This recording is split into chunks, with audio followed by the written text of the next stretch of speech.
to read about your whole, as far as the mitochondria, the engine that powers the cell, and all the makeup of the cell, the requirements, the nutritional requirements of the cell, and then how a lack of nutritional requirements will affect the cell, and then how the toxins will affect the cell, and how that becomes something of a snowball effect. It seems so obvious now, but keep in mind when I was diagnosed and was being treated with drugs aggressively. Mm-hmm.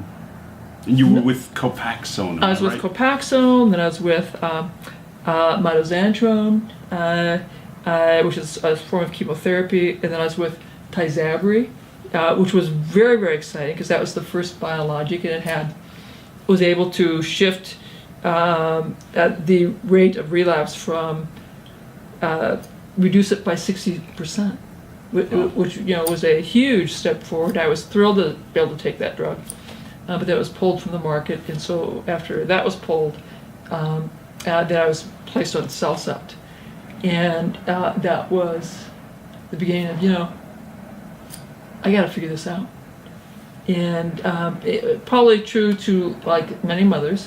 I'm really thinking about.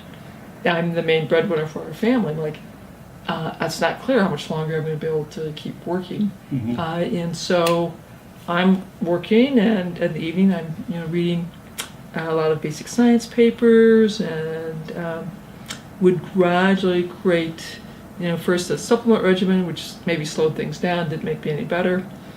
Then I discovered electrostim, added that, and that maybe made things just a little bit better. And then, I'd already quit being a vegetarian. I'd gone to a paleo diet based on what I'd read in Lauren Cordain's work back in 2002, but of course I'd continued to decline. But, in the fall of 2007, my big aha moment was, I should take this list of supplements I'd figured out from functional medicine and my reading the basic science, and use that to organize my paleo-style diet. And that was really when the magic happened. Within a month of that, instead of focusing on just what I couldn't eat, I'm focused on making sure I had all of these vegetables in this very particular way, all these greens, all these cabbage, onion, mushroom family vegetables, and the deep colors. And the other thing that I did was I didn't want anything in my mouth or on my body unless it was organic. Mm-hmm. Because I'm like, okay, I got to do everything that I possibly could. And I was doing all of that to slow my decline, because I understood. My neurologist had told me that, progressive MS, once you hit that phase, nothing's going to get you better. There's no more spontaneous recovery. And so I was doing all of this just to try and slow my decline a little bit further. Because I knew that, I wasn't going to be walking around. I wasn't going to be able to be sitting up again. And I accepted that. When I went through my recovery and, redid my diet and lifestyle and began to discover that I could sit up again and I could walk with a cane, then I was walking without the cane. Because I had accepted that I had progressive MS and that was just what I had and that you never recovered, I had finally gotten to the point where I would just take every day as it unfolded. I had let go of expectations. So here I am, I'm remarkably better, but I'm still taking every day as it comes. I don't really know what it means, but I know I'm not really recovering because you can't recover with progressive MS. Mm-hmm. But, I'm 6 months into this and I'm beginning to walk around the block, and I remember talking with my wife Jackie about would you think I'd be able to ride a bike again someday? And I'm probably gonna get a little emotional here. And so we're having this conversation in March. He says, well, maybe in the fall things keep going. We could maybe be able to. And I'm pretty excited about that conversation. And then, it's about a month later. It's Mother's Day weekend. And I continued to be thinking about this. It was a beautiful day. So I go in the garage. My son's been riding my bikes, and he's 6'5", so I have to put the seat down, find the helmet, and my family hears me out there, and they come running out, and my kids are very upset. They don't want me to bike. They're terribly afraid that I might fall, get hurt. They don't want to risk this.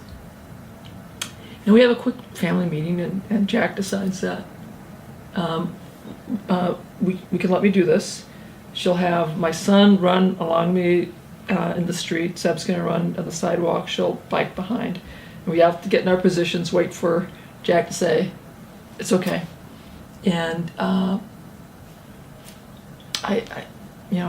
get up on my bike, a little wobbly, but I make it around the block. I'm crying. My son's crying, my daughter's crying, Jack's crying. Because, I'd ridden my bike. And this felt pretty miraculous to me, certainly to them. And it also was when I said, who knows what might be possible? Who knows? Clearly, my neurologist doesn't know what they're talking about. That I'm getting better. I may not get completely better, but I'm getting better, and just how much recovery is possible. Nobody really understood. So that was in May. In October, I do an 18-mile bike ride with my family. Now, mind you, I did have to rest every 5 miles, lay in the grass, and take 10 minutes, then get up on my bike. But it took me 3.5 hours, and I really was quite tired. But it was like, again, another miraculous moment. And it is very clear. My neurologist is like, we have no idea. But, amazing, wonderful things are happening. And of course, this would really transform the way I would practice, the way I would think about medicine, and my research. And it allowed me to hope again. Because I had, in my progressive illness, had come to terms with, okay, it's progressive, you're going to get steadily worse, and you got a pretty tough future, you don't quite know what's going to happen. And I'd gone through anger, denial, acceptance, and now I'm like, I get to hope again. Wow. And so that was a very, very big weekend. That's great. It's funny, it brings back memories of when I was hospitalized, and then I was on intravenous steroids for 10 days, the 1,000 milligrams a month. And I remember, being confined to the bed and thinking what I wanted, even more than being able to play the cello again, was being able to get back out on the bike. And, that first bike ride, I remember lowering the seat, putting on the helmet, the heavy gloves, the elbow pads, and I had no idea, I couldn't see. And my children were with me. They went in front of me, and I could see their silhouettes. And that was it. And I didn't know if I'd be able to balance. And that feeling you described of starting to pedal, and it's a feeling steady at first. And then there it went, and I couldn't believe I was still able to balance on a bicycle. And that determination, so there were a lot of things in my MS story. I feel sort of bad that it took me as long as it did to get us tuned into the nutrition and paying attention again to stress reduction. But the one thing that I did correctly from the very beginning was I knew I needed to exercise. So I ran as long as I could. Of course, that was gone within 6 months. I walked. Of course, that would be gone pretty quickly, too. I lifted weights. Probably should have done more stretching. And my mom, bless her soul, said, because I was thinking about an endless pool, and it's a lot of money. She goes, my goodness, Terry, spend the money.